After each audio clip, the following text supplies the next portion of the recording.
I was out in the garden, working in the garden or on somebody's garden or in the environment somehow. Then one of my jobs, I worked at a senior center. I found out how much seniors really love the garden, or how bringing life to plants and seeds, they love that responsibility. Um, so that moved on to me working at a community garden in the area. Community garden is great, except the people that really love it sometimes don't come out there. The seniors, they can't get to the community gardens, Right. you know, and the Access people that, problem. yeah, and the people that were there sometimes won't come back because they have to travel to the garden. There's always a few that were very active, and I think it's a great idea for those that want to stay involved and active. But I got to thinking about that. We should take the gardens to the seniors instead of having a community garden, have a gardening community. I like it. And that brought on the whole thing about youth.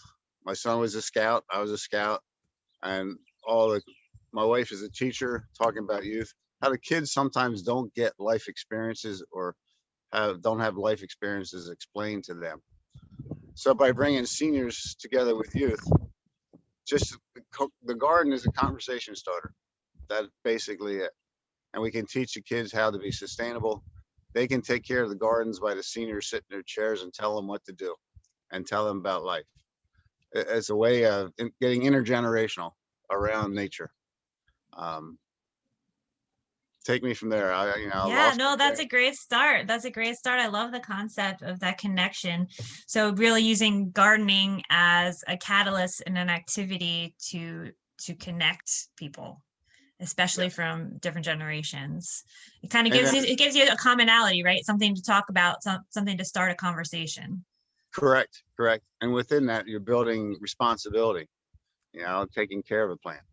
A lot of times when I get a few kids or some new youth within my group or whatever, I ask them how you become a gardener, and they come up with a lot of different ideas. But I finally end up saying to them, you need to plant a seed, one seed, plant that, put it in the ground. You are a gardener. From that That's all it takes. point forward, yeah, you from that point forward, are you going to be a good gardener and take care of that seed when it starts growing, or you're just going to let it go? So those that want to learn will learn about that seed, learn how to grow, and expand to 2, 3, 5, a plot of seeds growing. Uh, it's a way to move forward. Yeah, so planting that seed, you know, physically and literally, then hopefully brings that interest, and they stay with it and learn more, and become more involved with the act of gardening, which is so impactful and useful in so many ways, right? For not only just to be outside and connect with nature, but for mental health, and it really expands to a lot more than that. So how does volunteer recruitment work, or how do you get participants for your program in the community? A lot of people will start calling me now. This is the time where I'm starting to get people calling me to do programs, and I'm trying to expand on that.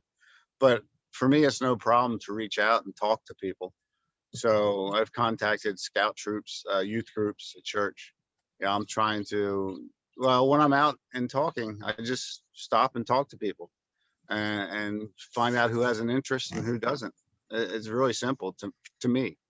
A lot of people have a hard time recruiting that way, but I'm not afraid to talk to people, and I find out where the interest is. It's simple like that. Uh, And I think if I understand correctly, sometimes there's an aspect of community service that you connect to seniors and sprouts. yes, yes, I'm working with the Berks County court system. Uh, Basically, I started that because it's hard to get volunteers to do certain things. So if I have someone who's mandated to give me a few hours of labor volunteer, it's really easy to get those to show up. So I call them my MVPs. They are my mandatory volunteer personnel. Uh, Gotcha.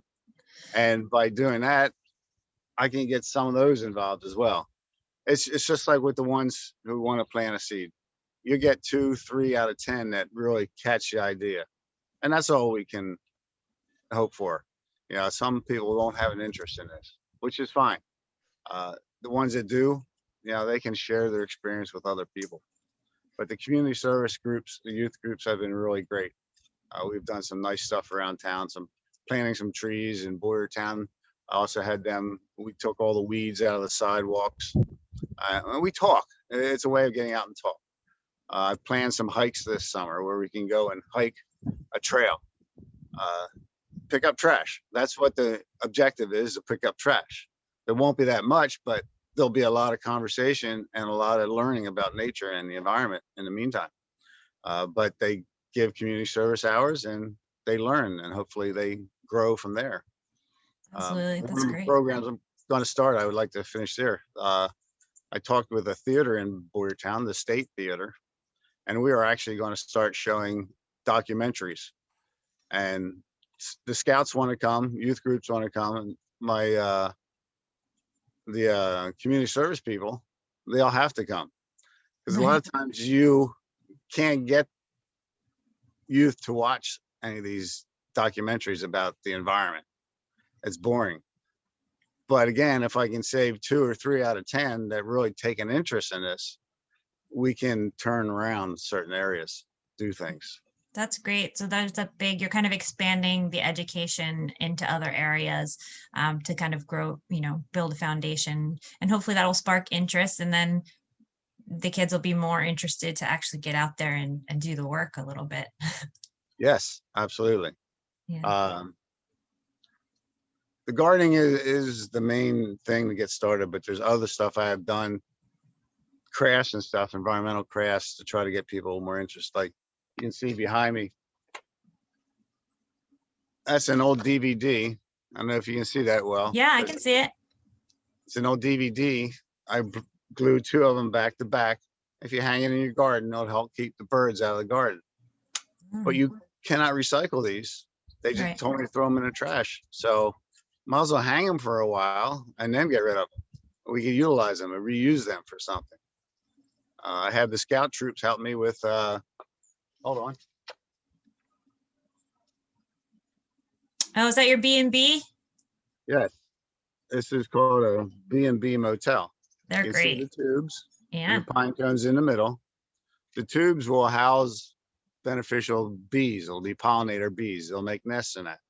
Pine cones will house ladybugs and lacewings and beneficial insects. So these are called B&B motels. The weed, this is not bamboo. This is actually a very invasive weed called Japanese knotweed, that we can eradicate this at the same time as using it for something else. Yeah. And I made this so it decomposes within 2 or 3 years, and we do it again. And that's the cycle that you need for these hotels before they get infested with mold and stuff. That's super sustainable. Yeah, on a lot of different levels there. That's awesome. I'll say, and in Boyertown, as you're driving around here midsummer, if you start to see sunflowers and marigolds growing different places, I've had the scouts and people help me make, I don't know if you heard of seed bombs. It's nothing but a mud ball with seeds in the middle of it. And you can throw them as you walk around or throw them out your car window, whatever. But then we were helping with pollinators there also, and birds with the sunflower seeds, and the marigolds will help with the bees. So around Boyertown, sunflowers and marigolds is from us. Seniors. Nice. Yeah, you've planted the seeds. That's awesome. So can you talk a little bit about some of the gardening methods and practices you use with your programming? This behind me, if you see the rows, they look like railroad, right? They do. Yeah. But these are actually pallets. This is how I started. It's called the food pallet. I call it a food pallet because I can go into a senior's house or anybody's house. If you want one, I'll give you one for a donation, maybe. But we'll give you one where I can go in and throw these down on the ground. A little cardboard, don't have to till the weeds. The cardboard kills the grass. The pallet on top filled with dirt. Put your plants in, and I can walk away within an hour and you have a full functional garden. I'm trying to get to the point where people realize it does not have to be work. It's just a very easy process to grow your own food. We don't have to till the soil and worry about the wind blowing the dirt away or disturbing the ecosystem within the soil. It's very simple. So I did a whole bunch of rows of my pallets. I go in and just get one pallet is enough for one plant, one tomato, one pepper plant, a lot of beans, or whatever you want to put into it. It's a very simple garden. Just like the seed, that's one pallet garden. If you want more, you just add. How much garden do you want? Um, Very simple. Like I Yeah. said, the boards stop the weeds from growing. The boards will stop the water from evaporating. So it becomes a pretty sustainable little organization there. Yeah, So definitely. That's great. So you can start small and then add on from there. yeah, absolutely. And do you also, if I remember correctly, do some composting projects as well Compost, not as a project, but I do a lot of at compost. home? I know we've talked about composting. Yeah. I feel as though it came from Earth, so you might as well let it get back into it. There's no reason to put something in a trash pile if it'll just break down and turn back into Earth.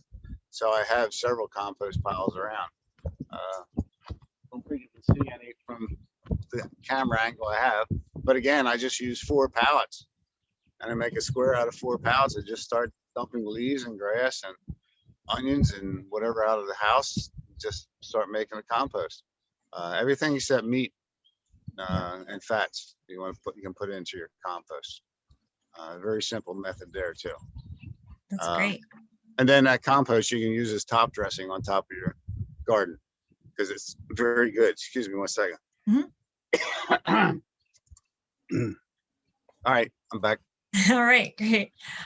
So what are some of the projects that you're developing right now, or some of the ones in the not so distant past that you've been excited about and that have gone well for you?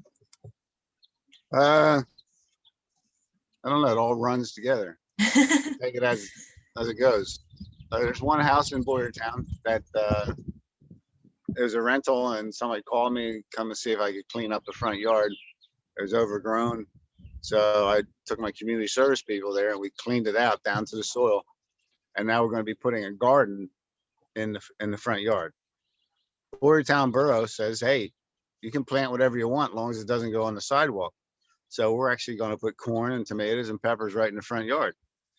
A lot of times people will have these small front yards that they can't care for. Why not turn that into a garden, which actually is a yarden? Yard plus garden becomes a yarden. If you look Gotcha. that up, you can find that.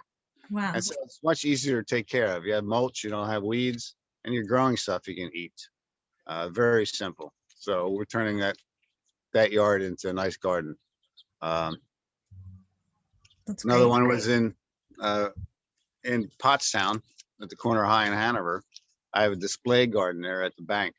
We put a Three Sister garden in. Three Sisters is a native garden, corn, green beans, and pumpkins or squash, Mhm. and they self-contain. So we're putting that in at the Pottstown location.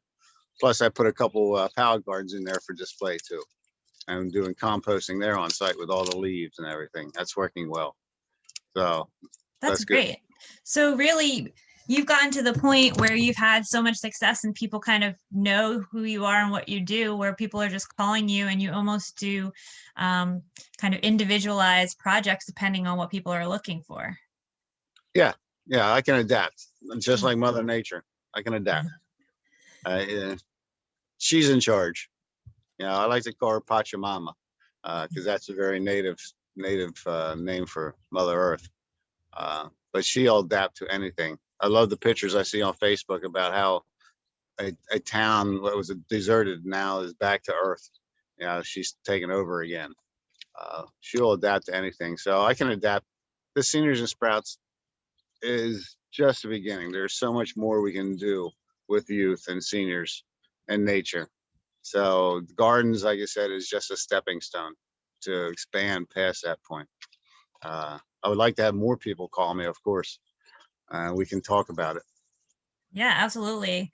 And I'll make sure I tag you on all of these on all the social media stuff so people can find you easily. Is there a best way to get in contact with you? On through my website, seniorspouts.org. Or email seniorspouts@gmail.com. Simple as that. Gotcha. You can find my phone number, I guess, on all of those. 610-310-2855. I'll put it out there. Why not? Sure, why not? That's great. Thanks, Corky. So let's go back a little bit to what you were just saying about kind of this being the beginning, and just the idea, especially with youth and kids, to instill at a young age, the importance of caring for and caring about the planet, kind of that pass it on and pay it forward idea, but with nature. So do you want to talk a little bit more about that? I know you've done it with your own children. Well, I was just going to say that. Thank you. You reminded me. Yeah. I have 3 children, and they all have something within their careers that is environmental. People ask me how I got my kids involved so much and so connected. And somebody else besides me, somebody else just said, well, he drips the environment. I don't preach, I don't force it. It's just, I live it. Leading by example, right? Yes. And I didn't realize I had done that much. A little drip here, a little drip there. And they picked up on it, and they understand, and they like it. I have an architect she is putting all kinds of green stuff into her projects, vertical gardens and outside gardens when she does her renderings. My oldest daughter is actually, well, you're in Berks and Reading. So if anybody there has gone to Nolde Forest for a hike, my daughter is one of the environmental educators up in Nolde Forest. Yeah, I believe, Nolde Forest, and definitely it's Rebecca, right? I think she's involved. We did some videos from Nolde Forest that were in Spanish, and I think you said that was probably her. So yeah, we definitely connected with them for Earth Day, and we were happy to do that. So that's awesome. And my son, he was going to be an engineer, but he says, I don't know if I can stay inside and draw at a desk all day. So he's changed that up to becoming an environmental engineer, so he can be out in the field doing stuff in the field. And he's graduating this year, so it turned out well for him. Proud of that. Proud of them all for doing what they're doing. That's fantastic. It's nice that the apples didn't fall far from the tree. Right, and they might not agree with that, but thank you.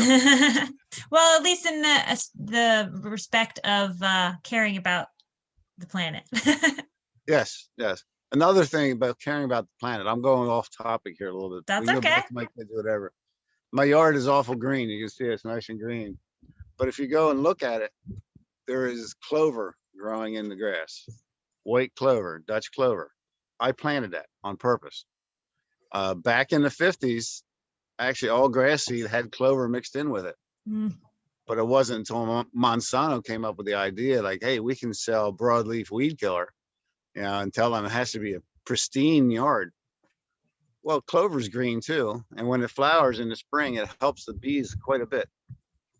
Just like dandelions, there's some out there, not many. They're coming a little early, but dandelions are one of the first flowers that bees can use to pollinate. So I've overseeded with my clover and let the dandelions go. And so it's a way of helping Mother Nature. Again, not putting chemicals in the ground, not putting chemicals around anywhere. I'm totally against chemicals, especially like Roundup. Yeah. It's crazy how we've become, as a society, that whole idea of the pristine, no weeds in the all just green turf. I don't know. I find it kind of boring. I like when I see, violets, like wild violets coming up, or clover. Yeah. I was just telling you before we got on the call, I was like, I would love to slowly minimize the turf in my own backyard and have other local, low-lying, what most people consider weeds. It's like, why weeds aren't bad, maybe if they're like choking out something you're growing to eat, but other than that, I feel like it's good to kind of get a different perspective on weeds. And a lot of them even are medicinal, and you can eat a lot Correct. of them if you're not spraying them with chemicals. Well, that's when I go to somebody's house and I see their garden is pristine, no weeds, everything's trimmed. I don't look at that as being healthy. I Mm. worry about that because if it's that clean, they got to be spraying something. I don't trust it. I'd rather see the weeds, the organic. That's much better as far as I'm concerned. Um, when they go on tours around town and stuff for gardens and stuff like that to see it, a lot of stuff is the pristine stuff you see. There's not too many that are native gardens. So I'm not sure about that. It looks beautiful. Don't get me Yeah. wrong, it's beautiful. But I look at it from the other side too. Like, is it natural? So Yeah, absolutely. Yeah, because I know that's the same thing. I told you I'm like trying to make some plans for the future for my own backyard, and it's kind of cool seeing all this stuff come up. And I have to give my grandpa credit. This was their property, and it's probably 90% native plants, and I really enjoy that. And I think it's something a lot of people don't necessarily, unless they're into it already, don't know about. A lot of the benefits of having native plants, and you know just being more conscious about the choices and what you're actually planting in your space. yeah, I would like to find somebody, if anybody's out there, or somebody that does foraging. I would like to take a couple tours foraging for. Well, I could go around the yard and come up with a few salads if you Yeah. want, but I would like to go for a hike through the woods and through pastures and have somebody really knows the stuff pointed out. I know Uh, quite a bit, but I'm not the expert on foraging. I have So some friends here in Berks I can connect you to. that'd be great. That'd be great. Yeah, I love that idea too. There's just so much to learn. I mean, I know having this space to hopefully grow some stuff here in my home, I'm diving into it and learning it and getting books from the library and learning about herbs, and it's just so much fun, and it's a great way to learn more and connect to nature. I know for me, being outside and getting my hands in the dirt is really therapeutic. Good point. I'm glad you brought that up. With the gardens, at some point, I want to start instilling a rule where there's no cell phones allowed in the gardens. That's a good rule. There's no shoes allowed in the gardens. Yes, grounding. Grounding. Thank you very much. Because yes, it's I drove a school bus for a while, and I had one girl in there she was concerned with social issues and stuff like that. You could tell she was withdrawing from society and stuff. And we talked a couple of times, and I told her when I dropped her off, I could see her house, and I said, "That big oak tree you have in the backyard, do me a favor this weekend. Take your shoes off and go sit under that tree, rub your feet on the ground, and draw," because she was an artist. And she's there looking at me crazy. I said, "Trust me, try it, try it." She came back Monday. She says, that was so refreshing. I just felt so cool. A lot of people don't understand about the negative ions. We're full of positive, right? And the ground is negative. And so it balances out and it helps your whole system balance. Being barefoot not only does the grounding, but also gives you a lot of healthy bacteria. I've read a couple places. Sure. So it's, yeah, it It's all just comes those back. simple things people don't think about, and it's like, I don't know. I've always done that as a kid too. I'm glad I wasn't encouraged to, always have shoes and socks on. I was always outside running around barefoot. Shoes are Yeah, overrated. my feet are a little tender right now. I can't quite do it too well, but I'll get them back by the Yeah, mid. you got to build them back up every season, right? Yeah, yeah. And sneakers were one of the worst inventions. I read that somewhere because the rubber is actually insulator. Mm. Doesn't let people get in touch with the ground. They need more of the leather soles and stuff to try to get more energies with the earth. But let's not get too deep. People will Yeah, go I know. crazy. Well, on a kind of related note, but I know there's some really cool traditions. I've read about forest bathing, where you just take time to get out in nature and walk through the forest, so you get like extra oxygen, and you can just have a chance to connect more with the natural world around you. So even if you're not gardening and you have to somewhere to start just to get out there more and take some hikes or go fishing, or there's a lot of ways to get out there. Yeah, anything that gets you in touch with nature. Actually, even I don't want to say this, but a hug in a tree. Yeah, there's a lot of energy that's exchanged when you hug a tree. People don't see it or might not believe it, but it is. It's a way of feeling good about yourself and about Earth, nature. Yeah, disconnecting a little bit from our screens, especially lately. We've been kind of forced to use them even more than usual, even just to communicate. But to Like we remember are to take now, those maybe? breaks. Yep, just like now. But yeah, even if you don't hug, maybe just like go out and read and sit under one with your bare feet. That might work. Yes. I've been thinking about making a grounding tree. I have a couple in the back that I was going to build a little sandbox around and put a seat there. So I sit there with my feet and put them in the sand, And, Nice. yeah, I like that idea. I Yeah, I might do do. that.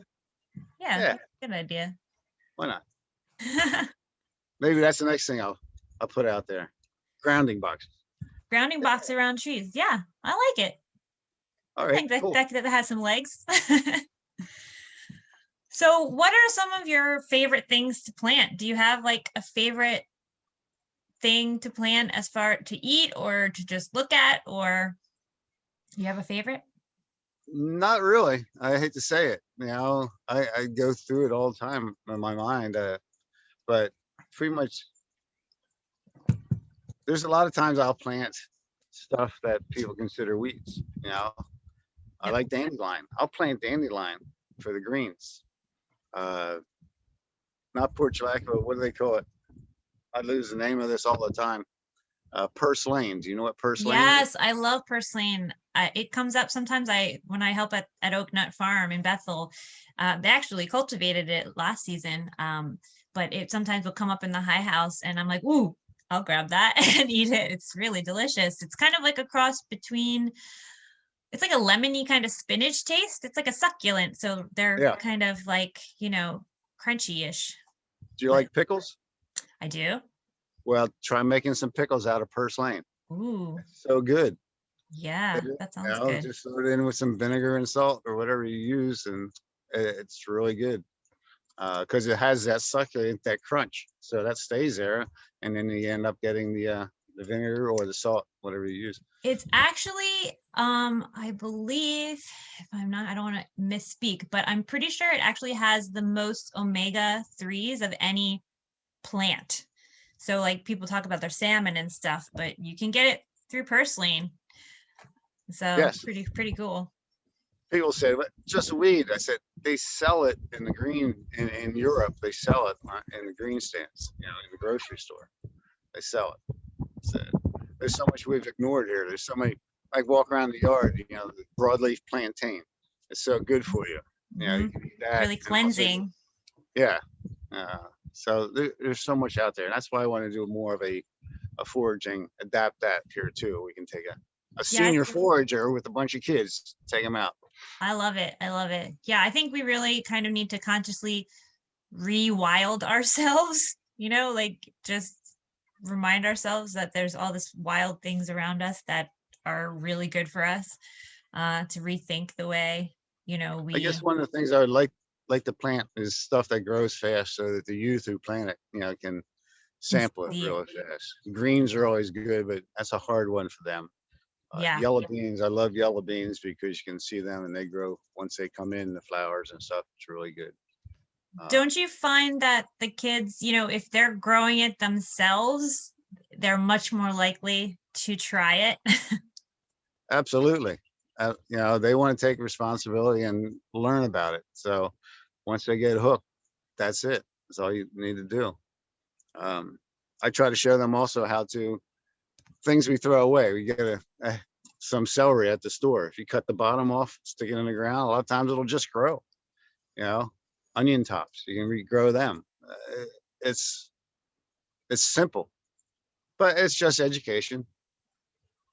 Yeah, People and experimenting with stuff. Like if you're not sure what'll happen, just try it and see what happens. exactly. I'm sure you have rhubarb somewhere on your property. My brother grows rhubarb, actually. Yeah. Yeah. That's I not a don't, very flavorful thing, but I just something made me think about that right now. yep. Yep. It's actually pretty traditional in my family, like to have rhubarb sauce. And my grandma had a really great recipe for rhubarb coffee cake. That was a regular go-to. I have some in the freezer right now. I have some rhubarb. I haven't done anything with it yet, but it's there. And yeah, I'm lucky that I have my brother to go to anytime I want some rhubarb. He's had those plants for I can't remember how many years, a long time. Yeah, Yeah, it's good. The wind is picking up. I was afraid you're going to fly fall off. over. Yeah. Well, it doesn't look like we have anyone joining us at the moment. Maybe like one person. I don't know who I you saw are, two but participants. if anyone has any questions, feel free to ask. But we have a couple more minutes left. But Oh, does that two participants mean me and you? I no, that's for our Zoom. I'm talking about on Facebook. Oh, okay. I can't see that. But I haven't seen any questions. I was trying to keep track of both. Well, we got to know each other. Yeah, absolutely. And I know I just wanted to have some, you know, some people get to know you and your organization a little more just to kind of raise awareness about what you're doing because I think it's great. It's great stuff. And I love that you're really flexible and you're always like, no, we haven't done that yet, but we'll try it. We can do it. We'll make it work. Yeah. My mind goes crazy when I think about what we're doing here. I can adapt to anything. We can put nature in anywhere.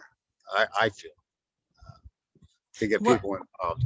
what's been the most kind of transformative project that you've done where it was like just completely obliterated and you brought it back to life?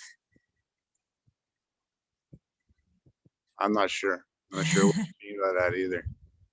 Well, Obliterate. where maybe it was just like barren and there was nothing there and you brought stuff in and then it was alive again. Well, that would be the house. I go back The to house the you're house talking on about. South Chestnut Street. Mhm. It was just overrun with big arborvitae and stuff. It was Mhm. just, couldn't see anything and full of trash inside the plant. So it's a mess. So we cleaned it all out and now it's going to be a garden this year. That's great. Yeah. With corn and stuff in your front yard. She Yeah. wants, she grew corn before. Yeah. Wow. She wants corn in the front yard. One side is going to be corn. And well, I'm going to do a three sister garden over there. And the other side, I'm going to make a teepee with cucumbers and tomatoes and some pepper plants around that. So it's fun to play. Yeah, absolutely. And you're always learning, right? Yeah. You brought up some, oh, forest bathing. I wanted to say that my daughter, Rebecca, up in Nolde Forest, she's in touch with a group called Nurturing Through Nature. And they do yoga in the forest. So it's doing yoga while forest bathing. So That sounds like something that would be up my alley for sure. I'll get back in touch and I'll try to connect you. Yes, I definitely. I think I have her email too already, so that's great. I would love to do that. But well, I have to get going to get ready for my next panel. I don't think anyone's here asking questions, but they know how to get a hold of you if they want to contact you to work on a project, or if anyone has any more questions for Corky, he is more than happy to connect with you. So thank you so much, Corky, for taking the time. I know we kind of did this at the last minute, so I appreciate you being flexible. And thanks for coming this morning to talk a little bit about Seniors and Sprouts. Yeah, thank you, Courtney. Thanks for having me. And I know this conversation won't stop here. It will not. I will talk to you soon, sir. Thanks so much, Corky. All right, Take care. bye-bye. Bye.